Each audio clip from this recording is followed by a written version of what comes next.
आज हम आपके लिए एक ऐसी कहानी लेकर आए हैं जिसे सुनेंगे आप जीवन में कभी भी गलत फैसला नहीं लेंगे। हमारा दावा है आपको ये कहानी जरूर पसंद आएगी और आप इस कहानी को अपने मित्रों को जरूर शेयर करेंगे। बहुत समय पहले की बात है, एक छोटे से राज्य में एक बौद्ध भिक्षु रहा करते थे। सभी जगहों पर उनके ज्ञान के बहुत ही चर्चे थे। वो भी क्यों ना, वह बहुत बड़े ज्ञानी थे। उनके ज्ञान के चर्चे उस राज्य के निकट के सभी राज्यों में होता था। उनके पास लोग दूर दूर से आते थे ताकि अपनी समस्याओं का समाधान प्राप्त कर सकें। उस बौद्ध भिक्षु के पास कोई कैसी भी कठिन समस्या लेकर क्यों ना आए, वह समस्या का समाधान जरूर करते थे। जब भी कोई व्यक्ति अपनी समस्या लेकर उनके पास जाता, वह उस समस्या को बड़े ही ध्यान से सुनते और उसी में लीन हो जाते जैसे उनकी वह खुद की समस्या हो। समस्या में लीन होते और कुछ देर के लिए अपनी आंखें बंद करते और समस्या के बारे में अच्छे से सोच विचार करते और उसके बाद उसका सही समाधान निकालते।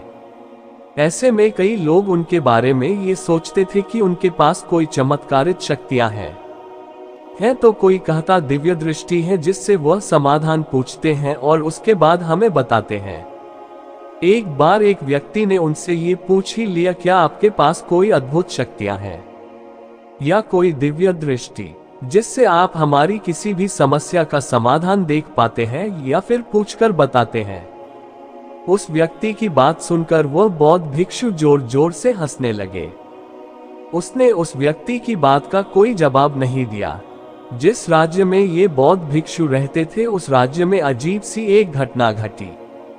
जिस राज्य में बौद्ध भिक्षु निवास करते थे, उसी गांव में एक बूढ़ी औरत रहा करती थी जो अपने पूरे घर में अकेले रहती थी। उसका इस दुनिया में कोई भी न था। उसके पास छोटा सा खेत था जिसमें वह काम करके अपने भोजन की व्यवस्था कर लिया करती थी। उस राज्य से होकर 4 मित्र अपने घर की ओर जा रहे थे। वे लोग अलग अलग गांव के रहने वाले थे, लेकिन एक साथ काम करने की वजह से मित्र बन गए थे। वे लोग 1 साल से दूसरे गांव में काम करके पैसे इकट्ठा करके अब अपने घर जा रहे थे। ये बात बहुत पुराने जमाने की है, जब कार, बसें या रिक्शा नहीं हुआ करते थे। जब लोग पैदल ही यात्रा करते थे, इसलिए वे चारों मित्र पैदल ही यात्रा कर रहे थे। वे चारों मित्र अपने अपने धन को इकट्ठा कर अपने गांव की ओर जा रहे थे। उन चारों ने अपना अपना धन अलग अलग एक पोटली में रखा था। उस पोटली में उन सबकी सारी कमाई थी। तभी उन चारों मित्र में से एक मित्र कहता है, मित्रों, इस तरह हम अपना धन अलग अलग रखेंगे तो चोरी हो सकता है। क्यों न हम अपना धन एक ही पोटली में रखें, जिससे हम सभी ध्यान दे सकेंगे और हमारा धन सुरक्षित रहेगा। और जब हम अपने गांव नजदीक होकर अलग होंगे तो वहां पर हम अपना अपना हिस्सा अलग अलग कर लेंगे। उस तीनों मित्र ने उस युवक की बात मान ली और वे सभी मिलकर अपना धन एक ही पोटली में रख देते हैं और वे सभी मिलकर अपने गांव की ओर आगे बढ़ते हैं। चलते चलते काफी समय बीत चुका था और अब रात होने वाली थी। तभी आगे बढ़ते हुए उन्हें एक घर दिखाई दिया जहां वही अकेली बूढ़ी औरत रह रही थी। रात्रि का समय भी हो चुका था और इन चारों मित्रों को ठहरने के लिए कोई जगह चाहिए थी। इस पर वे चारों मिलकर योजना बनाई कि वे इसी घर में रात बिताएंगे। उन चारों लोगों ने उस घर की ओर बढ़ते हुए दरवाजा खटखटाया। तब वह बूढ़ी औरत ने दरवाजा खोला और उन मित्रों में से एक ने हाथ जोड़कर कहा, माता जी, हम अपने गांव की ओर जा रहे हैं, लेकिन रात हो गई है और हम इतनी रात में सफर नहीं कर सकते। हमारी आपसे विनती है कि आप हमें एक रात यहाँ ठहरने की अनुमति दें। सुबह होते ही हम चलेंगे। बहुत सोच विचार करने के बाद बूढ़ी औरत कहती है, तुम सभी आज रात के लिए यहाँ पर रुक सकते हो। बूढ़ी औरत ने सबके लिए खाना बनाया और उन्हें पेट भरकर खिला दिया। इसके बाद उन मित्रों ने धन की पोटली उस बूढ़ी औरत के हाथ में थमा दी और कहा, माताजी, इस पोटली में हमारी साल भर की कमाई है। हमने अब तक का सब धन इसमें रखा है और अब हम इसे आपको सौंप रहे हैं, क्योंकि ये चारों से अधिक आपके पास सुरक्षित रहेगा। हम बस इतना चाहते हैं कि यदि हम चारों में से कोई एक व्यक्ति लेने आए तो आप इस पोटली को मत देना जब तक हम चारों एक साथ लेने न आए। तब वह बूढ़ी औरत कहती है, ठीक है बेटा, जब तुम चारों एक साथ मेरे पास इस पोटली को लेने आओगे तभी इस पोटली को मैं दूंगी। वह धन की पोटली उस बूढ़ी औरत को देकर चारों मित्र बेफिक्र हो जाते हैं कि अब उनका धन सुरक्षित है और वे लोग खाना खा गहरी नींद में सो जाते हैं। अगली सुबह जब वह चारों उठते हैं तो सभी लोग अपनी आगे की यात्रा के लिए तैयारियां शुरू करते हैं। उन चारों दोस्तों में से एक दोस्त थोड़ा सा बदमाश था। वह अपने उन मित्रों से कहता है, भाइयों, इस बूढ़ी औरत ने हमारी रात भर खातिरदारी की है, हमें भोजन कराया है, सोने के लिए अच्छी बिस्तर दिया, रात को सर ढकने के लिए छत दी है, और हमने अब तक उसके लिए कुछ नहीं किया। वह बूढ़ी औरत अकेले ही खेतों में काम कर रही है। क्या हम सभी यहाँ से जाने से पहले बूढ़ी औरत की मदद नहीं कर सकते? उस बदमाश दोस्त ने मन ही मन ये योजना बना ली थी कि वह किसी तरह से भी उस बुढ़िया से पोटली हासिल करके ही रहेगा। बाकी के तीनों मित्र उसकी बातों में आ जाते हैं और वे सभी मिलकर उस बुढ़िया की मदद करने अर्थात खेतों में काम करने के लिए चल पड़ते हैं। वे सभी मिलकर खेतों का काम कर ही रहे थे। काफी देर काम करने के बाद वह बदमाश दोस्त अपने बाकी तीनों मित्रों से कहता है, मित्र, मुझे जोरों की प्यास लग गई है, मैं जरा उस बूढ़ी औरत से पानी मांग कर लाता हूँ। वह बाकी मित्र भी अब काफी थक चुके थे, उन्हें भी जोरों की प्यास लगी थी, इसलिए वह तीनों मित्र उसे वहां से जाने के लिए कह देते हैं, साथ में पानी लाने को कहते हैं। जैसे ही वह बदमाश दोस्त उस बूढ़ी औरत के पास पहुंचता है, वह उस बूढ़ी औरत से कहता है, माता जी, अब हम यहाँ से जा रहे हैं, कृपया करके हमारे धन की पोटली वापस दे दे। इस पर वह औरत कहती है, नहीं नहीं, जब तक तुम चारों एक साथ ना हो तब तक मैं वह पोटली किसी को नहीं दे सकती। तुम्ही ने कहा था कि जब तक हम चारों एक साथ ना हो तब तक ये पोटली किसी को नहीं देनी है। तभी वह बदमाश उन तीनों की तरफ इशारा करते हुए कहता है, ठीक है, तो बाकी के तीनों मित्रों से भी पूछ लेते हैं।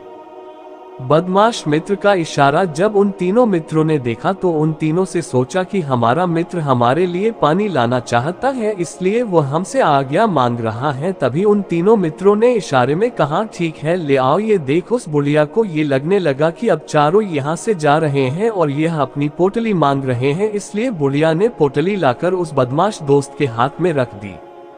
उस बदमाश दोस्त ने पोटली को हाथ में रखा और पीछे के रास्ते से वहां से चला गया और बाकी के तीन मित्र कामों में व्यस्त रह गए। कुछ देर बाद जब वह खेतों में काम करके बुढ़िया के पास लौटते हैं और बुढ़िया से कहते हैं, माता जी, हमारा मित्र अभी पानी लेने के लिए आया था, कहाँ गया? इस पर वह बुढ़िया कहती है, क्या वह पानी पीने आया था? पर वह तो कह रहा था कि हम चारों जा रहे हैं, कृपया करके हमारी धन की पोटली हमें थमा दे। तीनों बड़े हैरान होकर उस बुढ़िया से कहते हैं, माता जी, भला हमने कब कहा कि हम पोटली मांगे हैं? हमें तो प्यास लगी थी, हमने पानी के लिए इशारा किया था। तभी बूढ़ी औरत उन तीनों से कहती है, परंतु अब तो वह पोटली लेकर जा चुका है। तभी वह तीनों मित्र माथा पकड़कर रोने लगते हैं और कहते हैं, माता जी, उसमें हमारा सारा कमाया हुआ धन था, वह अकेले लेकर भाग चुका है। हमने तो आपको कहा था कि जब तक हम चारों एक साथ ना आए तब तक आपको वह पोटली किसी को नहीं देनी है, फिर आपने ऐसा क्यों किया? इसमें तो सरासर आप ही की गलती है। हमने आपको उस पोटली की हिफाजत के लिए दिया था और आपने उसे एक ऐसे हाथ में दिया जिसने हमारा सारा धन लूट लिया। हम बर्दाश्त नहीं करेंगे, हम राजा के पास जाएंगे और राजा से आपकी शिकायत करेंगे, न्याय की मांग करेंगे। अब तो इस बात का फैसला राजा ही करेंगे। तीनों नौजवान क्रोधित होकर राजा के दरबार में पहुंच जाते हैं और अपनी सारी समस्या उस राजा को बता देते हैं। जब वह राजा उन तीनों नौजवानों की बातें ध्यानपूर्वक सुनता है तो वह तुरंत ही बुढ़िया को राज्य दरबार में पेश होने की आदेश देता है। राजा के आदेश पर राजा के सैनिक तुरंत ही उस बुढ़िया को राज्य दरबार में पेश करते हैं और राजा भरी दरबार में उस बुढ़िया को दोषी करार कर देते हैं और कहते हैं कि तुम्हें वह पोटली उस अकेले व्यक्ति को नहीं देनी चाहिए थी। जब उन्होंने तुमसे कहा था कि जब तक वह चारों एक साथ उस पोटली को लेने ना आए तब तक तुम्हें वह धन किसी को नहीं देना चाहिए था। इसमें तुम्हारी गलती है और अब तुम्हें हर्जाना भरना पड़ेगा। तुम्हें इनका धन लौटना होगा। राजा का यह आदेश सुनकर बूढ़ी औरत फूट फूट कर रोने लगती है और राजा ने मदद की गुहार लगाती है।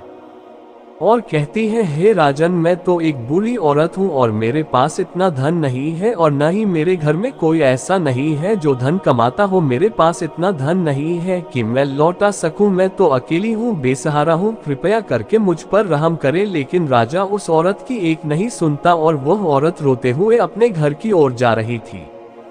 आखिर मैं इतना धन कहाँ से लाऊं कि कैसे मैं उन लोगों का ये धन कैसे लौटाऊंगी? मेरे पास इतना धन नहीं है, मैं क्या करूं, कैसे करूं, कहाँ से लाऊं इतना धन? अगर मैंने उनका धन नहीं लौटाया तो राजा मुझे मार डालेगा। इसमें मेरी भी गलती है। जब उन चारों ने मिलकर कहा था जब हम चारों एक साथ ना हो तो तब तक वह पोटली किसी को नहीं थामनी है, फिर भी मैंने वह पोटली केवल एक व्यक्ति को थमा दी। गलती तो इसमें मेरी ही है। ये सारी बातें सोचते सोचते अपने घर की ओर जा रही थी।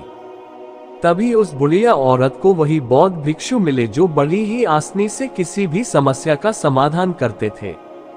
तब बौद्ध भिक्षु बुढ़िया औरत से पूछते हैं, क्या बात है बेटी, क्यों परेशान हो और रो रही हो? इस बात पर वह बुढ़िया संत को सारी बातें बता देती हैं।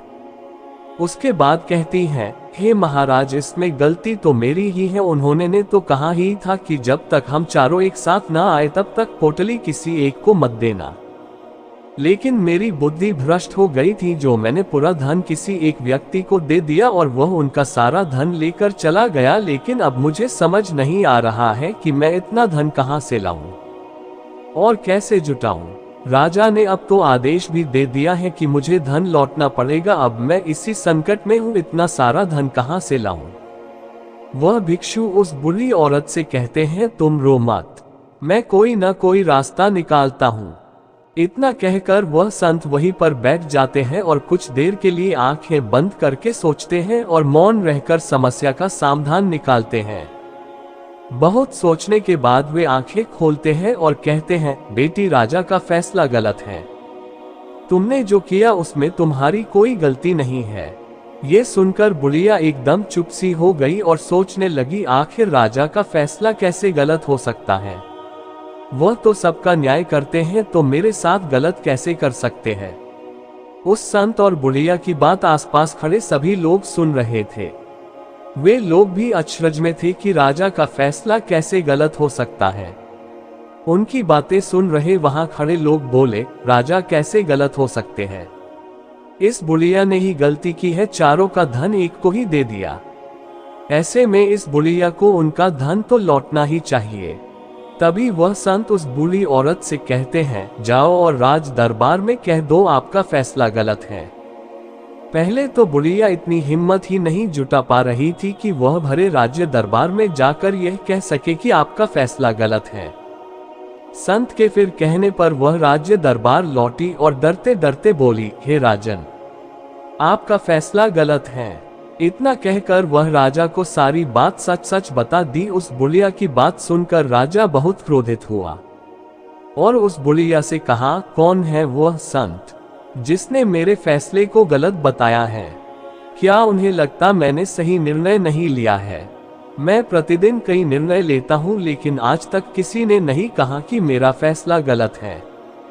आगे राजा ने कहा, ठीक है, फिर उस संत को बुलाओ और उन्हें न्याय करने देते हैं। अगर उस संत ने सही फैसला नहीं सुनाया तो मैं उन्हें फांसी की सजा दे दूंगा। राजा ने तुरंत ही अपने सैनिकों को आदेश दिया, जाओ और उस संत को लेकर आओ।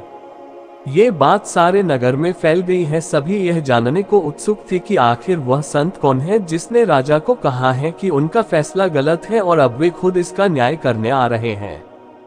वे सैनिक कुछ देर बाद उस संत को लेकर राज्य दरबार पहुंचे। राज दरबार में सभी लोग उपस्थित थे। उन संत को देखकर राजा कहता है, महाराज, आपको ऐसा क्यों लगाता है? मैंने जो फैसला सुनाया है वह गलत है। इस बुढ़िया ने ये वादा किया था कि वह चारों लोगों की उपस्थिति में ही धन की पोटली देगी, लेकिन इसने सिर्फ एक ही व्यक्ति को धन की पोटली थमा दी। इसने अपना वादा तोड़ा है।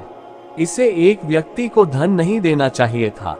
अब इसे बाकियों का धन लौटना पड़ेगा।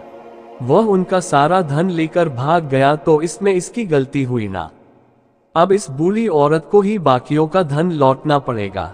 तो मेरा फैसला गलत कैसे हुआ? इसके बाद बौद्ध भिक्षु बड़ी विनम्रता से कहते हैं, हे राजन, यह आपका फैसला था, लेकिन मैं आपसे कुछ कहना चाहता हूँ। इस पर राजा कहता है, ठीक है, कहिए, आप क्या कहना चाहते हैं। तब वह साधु बड़ी विनम्रता से कहता है, राजन, जैसा कि वादा किया गया था कि पोटली इन चारों मित्रों की उपस्थिति में ही दी जाएगी, और अभी ये यहाँ केवल 3 ही मौजूद हैं। चौथा कहाँ है? इनसे कहिए ये तीनों अपने चौथे मित्र को वापस लाए, तभी इनका धन वापस किया जाएगा। वादा भी वैसा ही किया गया था, जब तक चारों एक साथ न हो तब तक धन वापस नहीं करना है। अगर यह बुरी औरत धन लौटा देती है तो अपना वादा तोड़ देंगी, यह भी तो सही नहीं है। यदि आप चाहते हैं इनका धन वापस लौटाया जाए तो इनसे कहिए पहले जाए और अपने मित्र को वापस लाए। उस राज्य दरबार में बैठ सभी लोग इस फैसले को सुनकर बहुत ही खुश हुए और संत की हाँ में हाँ मिलाने लगे। सभी उस संत की समझदारी की तारीफ भी की। राजा तुरंत ही उस संत के सामने सर झुका लेता है और हाथ जोड़कर कहता है, हे महाराज, आपका यह फैसला इतना सही कैसे हो सकता है? आखिर यह बात मेरे दिमाग में आया क्यों नहीं? मैंने इस बात को लेकर इस तरह सोचा क्यों नहीं? तभी वह साधु उस राजा से कहते हैं, हे राजन, आपके पास और भी कई काम होते हैं, आप दिन भर व्यस्त रहते हैं और आपको जल्दीबाजी में फैसले लेने पड़ते हैं। आपने इस मामले को सुना समझा, लेकिन इसे देखने में आप गलती कर गए। इससे आपने ऊपरी तौर पर देखा, आपने इसकी गहराई तक जाने का प्रयास तक नहीं किया। यदि आपने इस मामले को गहराई को देखा होता, समझा होता, तो आप भी इस नतीजे पर आते। जब तक किसी मामले की गहराई तक नहीं जाते तब तक हम उसका सही समाधान नहीं निकाल सकते। हम में अधिकांश लोग तो अपने फैसले केवल जल्दीबाजी में लेना चाहते हैं, भले ही वह मामला कितना भी गंभीर क्यों न हो। हमें तो बस अपना हक चाहिए, हमारा नाम होना चाहिए। भले ही वह फैसला हमारे लिए नुकसानदायक क्यों न हो, लेकिन हमें तो उससे मामले की गहराई तक जाने के लिए सोचते तक। तभी वह राजा उस संत से कहता है, हे महाराज, क्या आपके पास कोई दिव्य शक्तियां हैं? क्या आपके पास कोई ऐसी चमत्कारी शक्तियां हैं जिससे आप सवाल करते हैं और वह आपको उसका समाधान बताती है, जिसके कारण आप सही फैसला ले पाते हैं? इस बात पर मुस्कुराते हुए कहते हैं, हे राजन, ये सवाल हमसे अब तक कई लोगों ने पूछा है और हमने किसी को आज तक उत्तर नहीं दिया है, लेकिन आप हमारे राज्य के राजा हैं, इसलिए मैं आपको इस प्रश्न का उत्तर देता हूँ। मेरे पास कोई भी ऐसी दिव्य या चमत्कारी शक्तियां नहीं है। मैं हर बात को केवल गहराई तक सोचता हूं और विचार करता हूं, और जब मैं विचार करता हूं तब मेरे सामने कई सारे समाधान आते हैं। फिर मैं उन समाधानों पर कई बार विचार करता हूं, तब मैं दूसरों को समाधान देता हूं, क्योंकि किसी एक इंसान का लिया हुआ गलत फैसला किसी इंसान का जीवन बर्बाद कर सकता है। एक लिया गया फैसला सही हुआ तो जीवन अच्छा हो सकता है, और एक गलत फैसला जीवन को नरक बना सकता है। इसलिए फैसले छोटे हो या बड़े, हमें मौन रहकर समझदारी से लेनी चाहिए। अगर आप मौन रहकर किसी फैसला पर विचार करते हैं तो एक सही समाधान निकलकर सामने आता है। इस कहानी से हमें ये सीखने को मिलता है कि सही फैसला लेने की क्षमता हमारे जीवन में सफलता हासिल करने के लिए जरूरी है। हम सभी के जिंदगी में कई बार मुश्किल से मुश्किल घड़ी आती है, तो कभी हमें बड़े फैसले लेने होते हैं। उस समय हमें पता नहीं होता है कि यह फैसला हमारे जीवन पर कैसा प्रभाव डालेगा, हमारे जीवन में खुशियां लाएगा या मुसीबत। कई बार तो ऐसा भी होता है कि हम समझ ही नहीं पाते हैं कि क्या निर्णय ले जो उचित होगा, लेकिन एक सही फैसला या निर्णय हमारी जिंदगी सुखमय बना सकती है और एक गलत फैसला हमारे जीवन को नरक बना सकती है। ऐसे में सही फैसला लेने की क्षमता हमारे जीवन में सफलता हासिल करने के लिए जरूरी है। उम्मीद करते हैं आपको हमारी जीवन में सही फैसला लेना सीखें हिंदी स्टोरी पसंद आई होगी।